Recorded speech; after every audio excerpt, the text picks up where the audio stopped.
नमस्कार मित्रों, आज हम हिंदी विषय के जिस शिक्षण बिंदु का अध्ययन करने जा रहे हैं वो है क्रिया की वृत्ति। देखो मित्रों, क्रिया की वृत्ति क्या होती है? इंग्लिश में मूड कहते हैं, यानी व्यक्ति का मूड कैसा है, यानी उसकी मन की स्थिति कैसी है। अगर वृत्ति के शाब्दिक अर्थ की बात करें, इसका शाब्दिक अर्थ की बात करें तो होगा मन स्थिति, यानी मन की स्थिति। ये इसका शाब्दिक अर्थ है। अगर इसकी परिभाषा की अगर बात करें कि वृत्ति की परिभाषा क्या है, तो हम कह सकते हैं कि क्रिया के जिस रूप से, देखो या तो लिखकर कोई बात बताई जाएगी मन की, वो होगा लेखक, या बोलकर बताई जाएगी, वो होगा वक्ता, आपने कह सकते हैं। तो क्रिया के जिस रूप से लेखक या वक्ता की मन है स्थिति का बोध हो, उसे वृत्ति कहते हैं। तो ये मित्रों हुई वृत्ति की परिभाषा। वृत्ति कहते हैं। परिभाषा की बात करें तो मित्र होगी क्रिया के जिस रूप से लेखक या वक्ता यानी बोलने वाले की मन की स्थिति का बोध हो, या मन की स्थिति का पता चले, या मन की स्थिति का ज्ञान होता, उसे वृत्ति कहते हैं। और वृत्ति को इंग्लिश में मूड कहते हैं। मूड आप समझते हो, मूड है ना, व्यक्ति का अलग अलग समय अलग अलग होता है। उसी हिसाब से क्या है कि अनेक विद्वानों ने इनके अलग अलग भेद किए, अलग अलग प्रकार बताए हैं। कुछ प्रकार हम उनके पढ़ते हैं। देखो, पहला प्रकार है आज्ञा सूचक। मित्रों, आज्ञा सूचक जो वृत्ति होती है उसको आप आज्ञार्थक वृत्ति भी कह सकते हैं। यानी इसके अंदर क्या होगा, जिस क्रिया से वक्ता या लेखक के, जिस क्रिया से वक्ता या लेखक के मन है स्थिति से, देखो, आदेश, उपदेश, अनुरोध, आज्ञा आदि का बोध हो, आदि का बोध हो, वहां जो वृत्ति होगी वो आज्ञा सूचक वृत्ति होगी। यानी जिस क्रिया का वह रूप जिससे क्या है कि या तो आदेश या उपदेश या अनुरोध या आज्ञा, इस प्रकार की मन स्थिति का बोध होता है, वह आज्ञार्थक या आज्ञा सूचक वृत्ति होती है। इसके अपने उदाहरण के द्वारा इसको समझते हैं। जैसे उदाहरण आ गया, सदा सत्य बोलो। तो मित्रों, ये क्या है? एक उपदेश है। ये किस में आ जाएगा? उपदेश में आ जाएगा, है ना। और जैसे कृपया मेरा काम कर दो ना, ये क्या है? एक अनुरोध हो रहा है। यानी सदा सत्य बोलो, ये क्या है? उपदेश दे रहे हैं, यानी सदा सत्य बोलना चाहिए ना। जिस प्रकार उपदेश दिया जाता है कि सदा धर्म का पालन करना चाहिए, ये भी क्या है? उपदेश है। यानी कृपया मेरा काम कर दो ना, या अनुरोध हो रहा है, यानी जैसे कृपया मेरा सामान है ना ले आओ, है ना, इस प्रकार। और एक होता आदेश, इसके बारे में भी देखते हैं। आदेश जैसे, इसके अलावा और उदाहरण देखते हैं। आदेश की बात करते हैं तो आदेश में जैसे, है ना, खाना खा लो, है ना, तुम खाना, है ना, खा लो, है ना, इस प्रकार ये आ जाएंगे। तो इस प्रकार के जो वाक्य होते हैं वो आते हैं आज्ञा सूचक में ना। कृपया आप समय बताइए, ये किस में आ जाएगा? अनुरोध होगा। कृपया टाइम क्या हो बताओ मुझे। ये अनुरोध कर रहे हैं अपने, एक तरह से उनसे रिक्वेस्ट कर रहे हैं ना। जैसे हमने लिखा सदा सत्य बोलो, ये उपदेश है। सदा हमें धर्म का पालन करना चाहिए, ये भी क्या है? एक उपदेश है। तो इस प्रकार के वाक्य जिसमें अनुरोध हो, उपदेश हो, आज्ञा हो, है ना, इस प्रकार के वाक्य जो होते हैं वो किस में आएंगे? क्रिया की जो पहली वर्ती है आज्ञा सूचक वर्ती में आएंगे।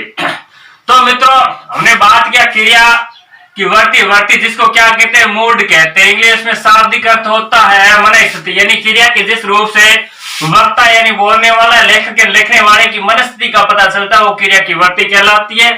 ठीक, इसकी पहली वर्ती हमने पढ़ी थी आज्ञा सूचक वर्ती। इसमें क्या है कि आदेश, अनुरोध, आज्ञा, उपदेश आदि क्रिया का जो रूप बताए वहां ये स्थिति होती है। दूसरी हम पढ़ते हैं इच्छार्थक या इच्छा सूचक। इच्छार्थक,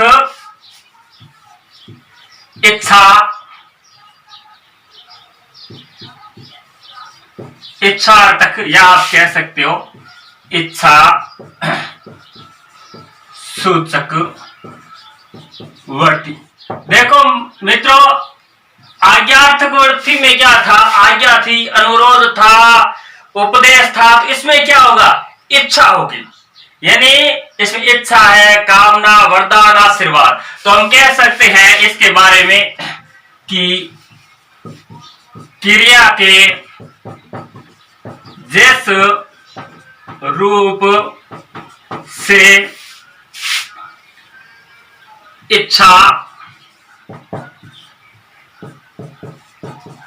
कामना, इच्छा है, कामना, इसके अलावा हमने जैसे भगवान का कोई अपने किसी को आशीर्वाद दे, वरदान है, ये भी इसमें आते हैं, है ना, काफी आते हैं। इनसे रिलेटेड जो भी है आशीर्वाद आदि का बोध हो, तो वहां जो वर्ती होगी वो कौन सी होगी? इच्छार्थक वर्ती होगी। जैसे अपने कह सकते हैं सदा सुखी रहो, है ना। उदाहरण के तौर पर कह सकते हैं वाक्य हमारे सामने, सदा सुखी रहो, है ना। और उदाहरण ले लेते हैं, आपकी यात्रा मंगलमय हो। देखो मित्रों हमारे सामने दो वाक्य, सदा सुखी रहो, आपकी यात्रा मंगलमय हो, है ना, आपकी सारी मनोकामनाएं पूरी हो। तो ये इस प्रकार के वाक्य जिसमें क्या कि अपनी इच्छा व्यक्त हो रही, इच्छा व्यक्त हो रही है, यानी हम कोई कामना कर रहे हैं तो क्रिया के उस रूप से इसमें, है ना, इच्छा हो, कामना हो, आशीर्वाद देने का हो, वरदान देने का, ऐसी बातें होती है तो वह इच्छार्थक वर्ती होती है। अब बात करते हैं तीसरी वर्ती की, जिसे अपने संकेत कह सकते हो आप उसको, या संकेतार्थ कह सकते हो। संकेत का अर्थ देना, यानी वृत्ति का अर्थ वैसे अर्थ होता है, तो संकेत सूचक आप कह सकते हो या संकेतार्थ कह सकते हो। संकेत सूचक, इस वृत्ति में क्या होती है मित्रों? क्रियाएं दो होगी। क्रियाएं कितनी होगी? क्रियाएं दो होगी, और एक क्रिया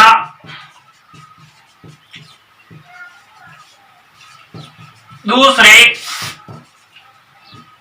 क्रिया पर आश्रित होगी। देखो मित्रों संकेत सूचक क्रियाएं होती है, उसमें क्या है कि दो क्रिया होती है, एक क्रिया दूसरी क्रिया पर आश्रित होती है। और इसकी जो कोई वाक्य हो, वाक्य में दो क्रियाएं होगी और दोनों इस प्रकार संयुक्त रूप से होगी कि एक क्रिया दूसरी क्रिया का कारण प्रस्तुत करती है। और संकेत वास्तव में क्या होता है? संकेत शर्त की ओर संकेत होता है, शर्त जरूर होती है, शर्त की ओर संकेत, यानी ये भी इसकी शर्त है। क्या है कि जहां किसी शर्त का संकेत हो, जैसे अगर मैं जल्दी आता तो गुरुजी से मिल लेता। अब देखो यहां जो क्रिया क्या है, गुरुजी से मिलने की, ये क्रिया कब होती, जब मैं जल्दी आता, यानी ये काम कब होता, जब ये होता, यानी ये जो क्रिया है इसके कारण रुकी, यानी ये क्रिया नहीं होगी तब तक वो नहीं होगी। मैं जल्दी नहीं आऊंगा तो गुरुजी से मिल नहीं पाऊंगा, यानी एक क्रिया दूसरी क्रिया का कारण बन रही है ना। जैसे अगर मेहनत करोगे तो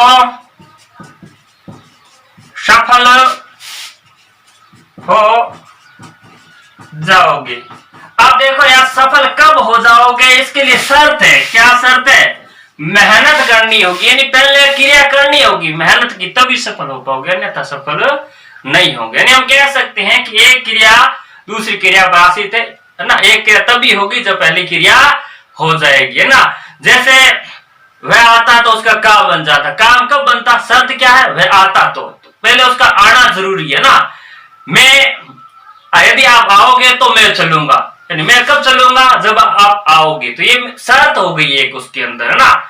यदि तुम पहले आते है ना तो हम चल लेते, है ना। इस प्रकार जब शर्त हो और तो से वाक्य जुड़े हुए होते हैं, यदि तो अगर इस प्रकार के जो वाक्य होते हैं वो संकेत में आते हैं, संकेतार्थ में आते हैं। तो संकेत सूचक में क्या होता है, क्रिया दो होती है, एक क्रिया दूसरी क्रिया पर आश्रित होती है, और संकेत शर्त होती है, ठीक है, शर्त की और संकेत होता है, यानी एक क्रिया दूसरी क्रिया पर डिपेंडेंट होती है। अगली बात करते हैं संभावना सूचक की, है ना। कौन सा,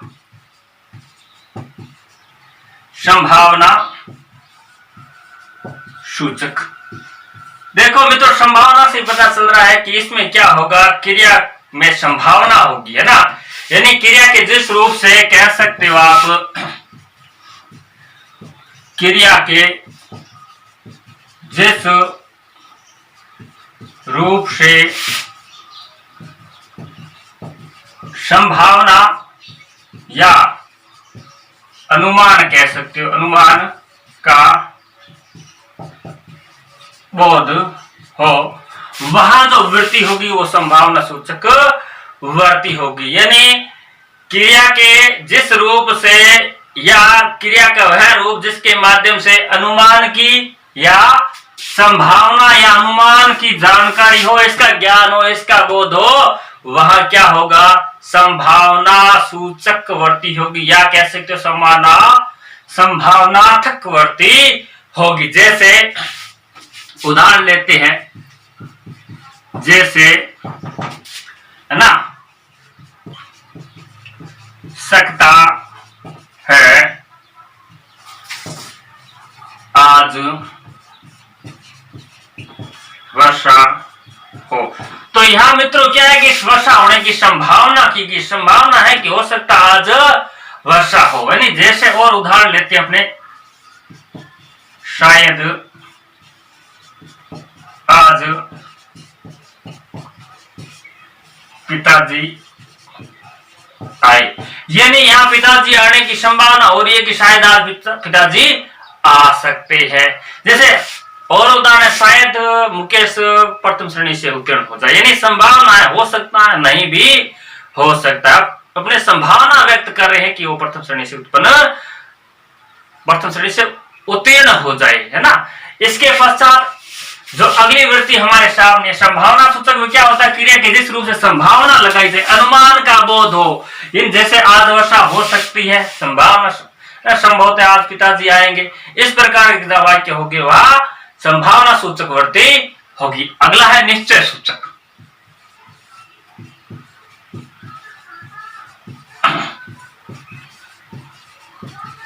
देखो मित्रों, निश्चय सूचक सीधी सी बात है, निश्चय का बोध करवाएंगे, तो आप कह सकते हो निश्चय सूचक में जिसमें कार्य की निश्चितता का बोध हो, है ना।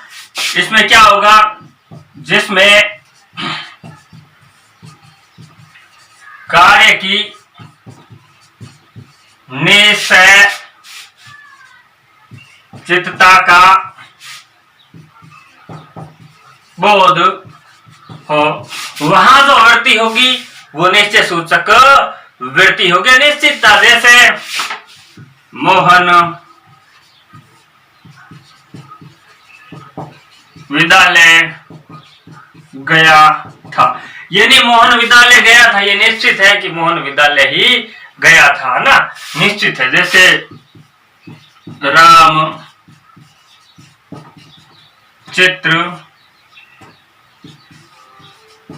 बनाता है, राम चित्र बनाता ये निश्चित है, इसमें कोई किंतु परंतु वाली बात नहीं है। जैसे कह सकते हैं, और उदाहरण है ना, मुझे आज घर पर ही रहना है। तो मित्रों, मुझे आज घर पर रहना, सीधी सी बात, घर पर रहना, इसमें कोई डाउट की बात नहीं, निश्चय सूचक शब्द है ना। इस प्रकार के शब्द, इस प्रकार की क्रिया, इस प्रकार का जिसमें निश्चितता का बोध हो, वह निश्चय सूचक वृत्ति होगी। जैसे हमने बात की है कि मोहन विद्यालय गया था, निश्चय है। राम चित्र बनाता है तो बनाता है, मुझे आज घर पर रहना है तो घर पर ही रहना है, इसमें कोई किंतु परंतु नहीं, निश्चय है, निश्चितता का बोध हो रहा है। एक वृत्ति होती है जिसमें संदेह सूचक वृत्ति आप कह सकते हो, या इसको आप संदेहार्थक वृत्ति भी कह सकते हो। इसमें क्या होगा मित्रों, यानी क्रिया के जिस रूप के माध्यम से कार्य के पूरा होने का लगभग निश्चय हो जाता, लेकिन वो काम पूरा नहीं होता है, थोड़ा सा अधूरा रह जाता है, संदेह बना होता है, वह संदेह अर्थक वृत्ति या संदेह सूचक वृत्ति होगी। यानी हम कह सकते हैं कि जिसमें क्या हो, जिसमें अनिश्चय और संदेह है, इन दो चीजें होगी। एक तो उसमें क्या होगा, अनिश्चय होगा, निश्चय नहीं होगा। दूसरा संदेह, यानी इसमें अनिश्चय भी होगा और संदेह, दोनों का, अनिश्चय और संदेह का बोध हो, वहां जो वृत्ति होगी वो संदेह सूचक वृत्ति होगी। यानी जैसे मेरा मित्र, यानी मेरा एक मित्र है, उसने कहा था कि मैं 5 बजे आऊंगा आपके गांव में स्टेशन पर, तो मैं अनुमान लगा रहा हूं, है ना, सोच रहा हूं कि मेरा मित्र शायद स्टेशन पर, मेरा मित्र ना वो स्टेशन पहुंच गया होगा, है ना, मेरा मित्र स्टेशन पहुंच गया होगा। यानी यहाँ पहुंचे का कारण तो लगभग हो गया होगा, है ना, लेकिन पूरा पहुंचा नहीं पहुंचा, है नहीं, पहुंचे वाला हो। जैसे अब अपने कह सकते अब तक तो वह चला गया होगा, है ना, जैसे अब तक वह चला गया होगा। देखो मित्रों, इसमें भी क्या है, चला गया होगा, कंफर्म नहीं हो रहा ना, गया होगा, यानी ये होगा होगी जहां होते हैं वो लगभग संदेह है सूचक में आएंगे। तो मित्रों, आज हमने क्रिया की वृत्ति को पढ़ा ना, उम्मीद करते हैं कि आपको क्रिया की वृत्ति समझ में आ गई होगी, है ना। बने रहिए हमारे इस चैनल पर, चैनल को लाइक, सब्सक्राइब और शेयर अवश्य करें। धन्यवाद मित्रों।